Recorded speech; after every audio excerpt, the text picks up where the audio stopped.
Bonjour, aujourd'hui une petite vidéo astuce sur l'état grippal. Pourquoi? Parce que votre thérapeute est malade et voilà, ça peut arriver à tout le monde. Pourquoi on tombe malade? Ça peut être en cas de stress, en cas de grande fatigue, en cas de changement, déménagement, mariage, en cas de perte de poids également. Si vous apprenez une mauvaise nouvelle, ça peut vous faire tomber malade. Certaines personnes tombent malades également quand elles partent en vacances, c'est-à-dire quand elles se posent enfin. Et vous avez également certaines femmes qui tombent malades quelques jours avant les règles ou le jour des règles. Qu'est-ce que l'état grippal? L'état grippal, ce sont des courbatures, le nez qui coule ou qui est au contraire bouché, vous avez des maux de tête, la toux ou la gorge qui gratte ou qui est enflammée, vous avez possibilité d'avoir la fièvre ou non. Qu'est-ce qu'on fait dans ces cas-là? Aussi bien pour les adultes que pour les enfants, vous pouvez prendre une tisane de thym et ou de citron. Citron tout seul, thym tout seul ou les deux mélangés, donc ça convient à tout le monde. Donc pour les adultes, vous pouvez également prendre des tisanes toutes prêtes, comme par exemple celle que j'aime bien, des deux marmottes, qui s'appelle Frisson d'hiver, je ne sais pas si vous voyez le nom à l'endroit d'ailleurs, qui contient de la cannelle, du thym, de citron écorce, de l'eucalyptus et des clous de girofle. Donc très intéressant parce qu'elle contient donc tout ce qu'il faut pour aller mieux.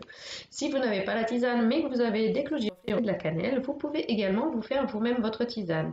Vous mettez un ou deux clous de girofle pour une grande quantité d'eau, un bâton de cannelle, vous montez à ébullition, vous laissez reposer un petit peu, vous réchauffez, vous filtrez et vous buvez. Vous pouvez également prendre des mielas.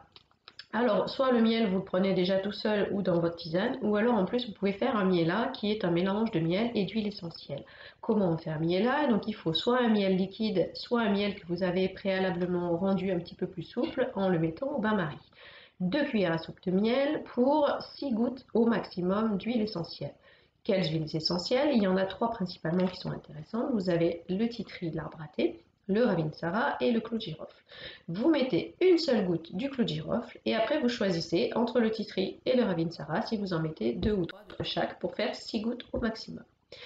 Après ce miel-là, vous allez le prendre avec la tête d'une petite cuillère. Vous allez en prendre un petit peu plusieurs fois pendant la journée pour aller mieux. Et donc si vous en reste, vous continuez le lendemain.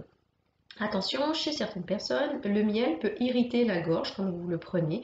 Donc c'est à savoir, vous allez essayer déjà vous le miel tout seul. Si c'est le cas, c'est vrai que c'est mieux de le mélanger avec une tisane ou avec un petit peu d'eau chaude si vous n'avez pas de tisane. Ou tiède, hein, bien sûr. Ensuite, le nez bouché et toute la sphère ORL qui est prise, vous avez l'huile essentielle de niaouli que vous pouvez mettre sur le col de vos vêtements pour le respirer de temps en temps ou sur vos mouchoirs et vous respirez de temps en temps. Vous avez également le baume du tigre que vous pouvez mettre, le baume du tigre blanc, pardon, que vous pouvez mettre en trace sur le petit bout du nez ou pareil que vous pouvez sentir régulièrement pour vous déboucher toute la sphère ORL. Vous pouvez mettre également l'huile essentielle de ravinsara sur l'intérieur de vos poignets. Mais attention, il faut que vous soyez sûr que vous ne soyez pas allergique, que vous ayez fait des tests au préalable et pas pour les enfants. Ensuite, pour les maux de tête, vous avez la possibilité de vous masser le visage et le cuir chevelu. Alors, vous avez l'outil qui s'appelle le râteau, le petit côté et le grand côté. Donc le petit côté pour le visage, le grand côté pour le crâne. Et vous allez donc vous masser tout le visage et tout le crâne.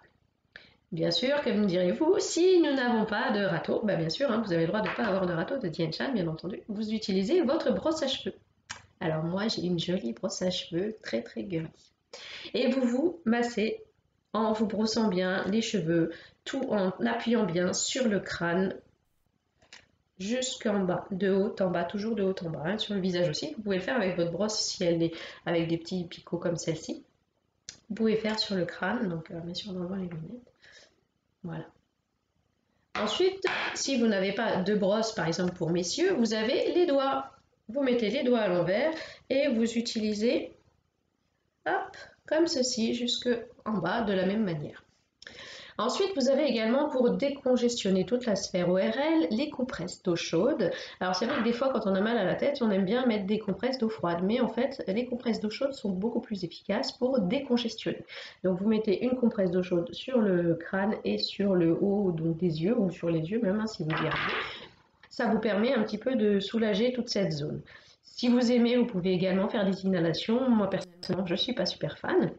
En faisant toujours attention aux yeux, parce que la plupart des huiles essentielles qu'on utilise dans les inhalations peuvent irriter les yeux. Donc soit vous utilisez un objet qui vous permet de respirer que jusqu'au nez, soit vous mettez vraiment votre foulard jusque là. Ensuite, toujours boire de l'eau, très important, et boire beaucoup d'eau.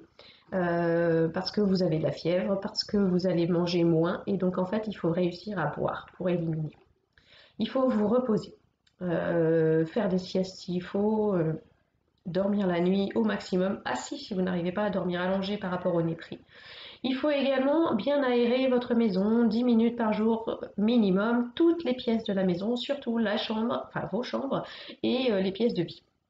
Il faut faire attention également à ce que l'air ne soit pas trop sec. Donc, qu'est-ce qu'on fait dans ces cas-là? On fait sécher son linge à la maison, on met une bouilloire, on prend un bain, on reste dans la salle de bain, etc. Donc, essayez de respirer le plus possible de l'air qui n'est pas sec. Voilà, et donc j'espère que tout ceci va vous aider et que vous irez mieux, beaucoup mieux d'ici quelques jours si vous avez l'état grippal. Voilà, c'était Flavie Dode, votre thérapeute énergie douce. Au revoir.